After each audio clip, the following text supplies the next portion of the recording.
இவ்வளோ சோல்ஃபுல்லான படம் ரிலீஸ் ஆனப்போ ஏன் ஓடலை?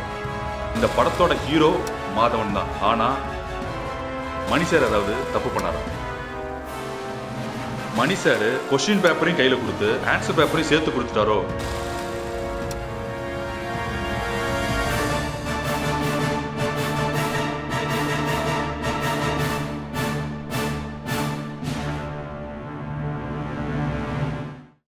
இது கண்டிப்பா படத்தோட ரிவ்யூ கிடையாது. படத்தை டீகோட் பண்றோமா அப்படின்னா அதுவும் கிடையாது. படத்துல இருக்க ஈழத்தமிழர்களை பத்தி ஏதாவது பேச போறோமா அப்படின்னா அதுவும் இல்லை. இல்ல விடுதலை புலிகளை பத்தி பேச போறோமா அப்படின்னா அதுவும் கிடையாது. நம்ம பேச போறது இந்த படம் ஏன் ஓடலை அப்படிங்கிறத பத்தி மட்டும்தான் பேச போறோம். எ வாய்ஸ் மேன் ஒன் செட், ஒரு படம் நல்லா ஓடுனுச்சுன்னா அதுக்கான காரணத்தை கண்டுபிடிச்சி அதே காரணத்தை அடுத்த படத்தில் இம்ப்ளிமெண்ட் பண்ணணும்னு நினைக்காதீங்க. அதுவே ஒரு படம் நல்லா ஓடலைன்னா அதுலேருந்து 1000 காரணத்தை தேடுங்க. அந்த மாதிரி ஒரு காரணத்தை தான் இப்போ நம்ம தேட போகிறோம். இன்றைக்கி நம்ம பார்க்க போகிறது மணி சாரோட கன்னத்தில் முத்தமிட்டால். இந்த படம் பார்த்த யாரும் கிளைமேக்ஸில் அழாமலே இருந்திருக்க மாட்டாங்கன்னு நினைக்கிறேன். இவ்வளோ சோல்ஃபுல்லான படம் ரிலீஸ் ஆனப்போ ஏன் ஓடலை? மணி சார் ஏதாவது தப்பு பண்ணாரா? இதை பற்றி நமக்கு டீட்டெயிலாக புரியணும்னா படத்தோட ஒன்லைன் என்னன்னு பார்த்தா தான் புரியும். படத்தோட ஒன்லைன் பார்க்கறதுக்கு முன்னாடி ஒரு சின்ன விஷயம் ஒன்று சொல்கிறேன், மைண்டில் ஞாபகம் வச்சுக்கோங்க. இந்த படத்தோட ஹீரோ மாதவன் தான். ஆனால் இந்த கதையோட ஹீரோ அமுதாவா நடித்த கீர்த்தனா தான். ஸோ இப்போது நம்ம படத்தோட ஒன்லைனை டீட்டெயிலாக பார்க்கலாம். படம் ஆரம்பிக்கிறது நந்திதாஸோட பாயிண்ட் ஆஃப் வியூவில். ஸ்ரீலங்காவில் யுத்த காலத்துக்கு நடுவில் திலீப்னு ஒருத்தரை கல்யாணம் பண்ணுறாங்க. அங்கேயே ப்ரெக்னெண்ட்டும் ஆகிறாங்க. யுத்தம் தீவிரமடைஞ்சோடனே நந்திதாஸோட அப்பா வந்து நந்திதாஸை ஸ்ரீலங்காவிலேருந்து ராமேஸ்வரம் கூப்பிட்டு வந்துடுறாரு. ராமேஸ்வரத்தில் நந்திதாஸுக்கு ஒரு குழந்தையும் பிறக்குது. அந்த குழந்தை யுத்த காலத்தில் வந்து கஷ்டப்படக்கூடாதுங்கிறதுக்கோசரம் அந்த குழந்தைய ராமேஸ்வரத்திலே விட்டுட்டு திரும்பவும் தன்னோட கணவனை தேடி கண்டுபிடிக்கிறதுக்கோசரம் ஸ்ரீலங்காக்கே நந்திதாஸ் போயிடுறாங்க. அந்த குழந்தைய மாதவனும் சிம்ரனும் அடாப்ட் பண்ணி வளர்க்க ஆரம்பிக்கிறாங்க. அந்த குழந்தையோட பேர் தான் அமுதா. அந்த அமுதாக்கு 9 வயசு ஆனோடனே மாதவனும் சிம்ரனும் நீ வந்து எங்களோட பொண்ணு இல்லை, நீ அடாப்டட் டாக்டர் தான் அப்படிங்கிற விஷயத்த கன்வே பண்ணுறாங்க. இது தெரிஞ்சோடனே அமுதா தன்னோட பயாலஜிக்கல் மதரை தேடி 2 முறை வீட்டை விட்டு தப்பிச்சு போயிடுறாங்க. அதுக்கப்புறம் மாதவனும் சிம்ரனுக்கும் இந்த விஷயம் தெரிஞ்சு மாதவன், சிம்ரன், அமுதா 3 பேரும் ஸ்ரீலங்காவில் யுத்த காலத்துக்கு நடுவில் அமுதாவோட பயாலஜிக்கல் மதரை தேடி போகிறாங்க. அதுக்கப்புறம் அவங்களோட அம்மாவை கண்டுபிடிச்சாங்களா இல்லையா அப்படிங்கிறதான் இந்த படத்தோட டீட்டெயிலான ஒன்லைன். இப்படி ஒரு எக்ஸ்ட்ராடனரி ஸ்கிரிப்ட் ஏன் ஓடாமல் போச்சு? அப்படி இந்த படத்தில் என்ன பிரச்சனை? எனக்கு இந்த படத்தில் பிரச்சனையாக தோன்றது, மணி சார் கொஷின் பேப்பரையும் கையில் கொடுத்து ஆன்சர் பேப்பரையும் சேர்த்து கொடுத்துட்டாரோ அப்படின்னு தான் தோணுது. அது என்ன கொஷின் பேப்பர், ஆன்சர் பேப்பர் அப்படிங்கிறத டீட்டெயிலாக புரியணும்னா திரும்ப நம்ம கதைக்குள்ளே போயிடலாம். படம் ஆரம்பிக்கிறது நந்திதாஸோட பாயிண்ட் ஆஃப் வியூவில். நந்திதாஸ் ஸ்ரீலங்காவிலேருந்து இங்கே வந்து குழந்தைய பார்த்துட்டு திரும்ப ஸ்ரீலங்காவுக்கே போயிடுறாங்க.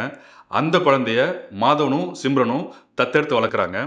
தன்னோட பயாலஜிக்கல் மதரை கண்டுபிடிக்கிறதுக்கோசரம் அமுதா 2 ட்ரிப்பு வீட்டை விட்டு தப்பிச்சிட்றா. மாதவனும் சிம்ரனும் சேர்ந்து அவளை மீட்டுட்டு திரும்ப வீட்டுக்கு கூப்பிட்டு வராங்க. அந்த இடத்துல மாதவன் சிம்ரனோட ஃப்ளாஷ்பேக் ஸ்டார்ட் ஆகுது. அதாவது மாதவன் சிம்ரன் எப்படி லவ் பண்ணாங்க, எப்படி கல்யாணம் பண்ணாங்க, அவங்க வாழ்க்கையில் அமுதா எப்படி உள்ளே வந்தாங்க அப்படிங்கிற ஃப்ளாஷ்பேக் ஸ்டார்ட் ஆகுது. இந்த படத்தில் நான் பிரச்சனையாக பார்க்கறது இந்த ஃப்ளாஷ்பேக் பிரச்சனை தான். அப்படி என்ன இந்த ஃப்ளாஷ்பேக்கில் பிரச்சனை? எனக்கு பிரச்சனையாக தோன்ற சில விஷயங்கள் மட்டும் நான் சொல்கிறேன். இந்த படத்தில் சிம்ரன் மாதவன் ஆல்ரெடி ஹஸ்பண்ட் ஒய்ஃப்னு தெரியும். அமுதாவும் அடாப்டட் டாட்டருங்கிற விஷயம் தெரியும்.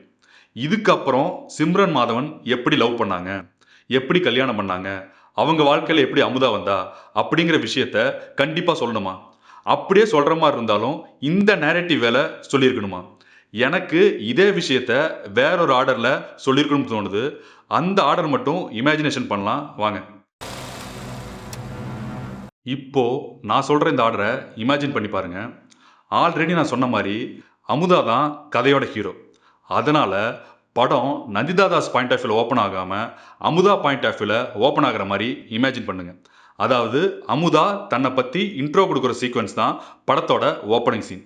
அதுக்கப்புறம் சிம்ரனும் மாதவனும் அமுதா கிட்ட தன்னோட 9ஆவது வயசில் நீ எங்கள் பொண்ணு இல்லை அப்படின்னு சொல்கிற சீக்வன்ஸ். இப்படி ஒரு நேரட்டிவ்ல வந்திருந்துன்னா இப்போ அமுதா அடாப்டட் டாட்டருங்கிறது அமுதாவுக்கும் தெரியாது, ஆடியன்ஸுக்கும் தெரியாது. அதுக்கு மேல அமுதாவோட அம்மா யாருங்கிறது ஆடியன்ஸுக்கும் தெரியாது, அங்க இருக்க கேரக்டருக்கும் தெரியாது. இதுக்கப்புறம் அமுதா அவங்க அம்மாவை தேடி போற பயணம். 2 ட்ரிப்பு வீட்டை விட்டு தப்பிச்சு போறாங்க, 2 ட்ரிப்பும் மாட்டிக்கிறாங்க. இதுக்கப்புறம் சிம்ரன் மாதவனோட ஃப்ளாஷ்பேக். மாதவனும் சிம்ரனும் எப்படி லவ் பண்ணாங்க, எப்படி கல்யாணம் பண்ணாங்க, அவங்க வாழ்க்கையில அமுதா எப்படி வந்தா, நந்திதா தாஸ் ஸ்ரீலங்கால இருந்து ராமேஸ்வரம் எதுக்கு வந்தா, திரும்ப ஸ்ரீலங்கா எதுக்கு போனா, அப்படிங்கிற என்டையர் விஷயத்த சொன்ன பிறகு இப்போ மாதவன், சிம்ரன், அமுதா 3 பேரும் சேர்ந்து அமுதாவோட பயாலஜிக்கல் மதரை கண்டுபிடிக்கிறதுக்கோசரம் யுத்த காலத்துக்கு நடுவில் ஸ்ரீலங்கால தன்னோட பயாலஜிக்கல் மதரை கண்டுபிடிச்சாங்களா இல்லையா அப்படிங்கிற வேலை இந்த என்டையர் நேரேஷன் போயிருந்ததுன்னா இன்னும் நம்ம ஆடியன்ஸை என்கேஜாக வச்சிருக்குமோ அப்படின்னு எனக்கு தோணுது. இது என்னோட தனிப்பட்ட கருத்து. நான் ஆன்சர் பேப்பர்னு சொல்லியிருந்தது நந்திதா தாஸ் பாயிண்ட் ஆஃப் வியூவில் ஓப்பன் பண்ணதை தான் ஆன்சர் பேப்பர்னு சொல்லியிருந்தேன். இந்த கதையோட ஹீரோ அமுதா தான். அதனால் இந்த படத்தை அமுதா பாயிண்ட் ஆஃப் வியூலேருந்து ஓப்பன் பண்ணியிருந்தா இன்னும் ஆடியன்ஸ் என்கேஜாக வச்சுருக்குமோ, இன்னும் படம் ரிலீஸ் ஆனப்பயே நல்லா ஓடி இருக்குமோ அப்படிங்கிறது என்னோட தனிப்பட்ட கருத்து.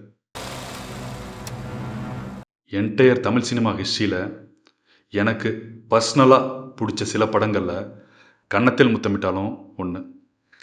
நேரேட்டிவ் வேலை எந்த மாதிரி வேணாலும் பண்ணியிருக்கலான்னு பல விஷயங்கள் சொல்லலாம். ஆனால் படத்தில் இருந்த உயிர் எங்கேயுமே குறையல.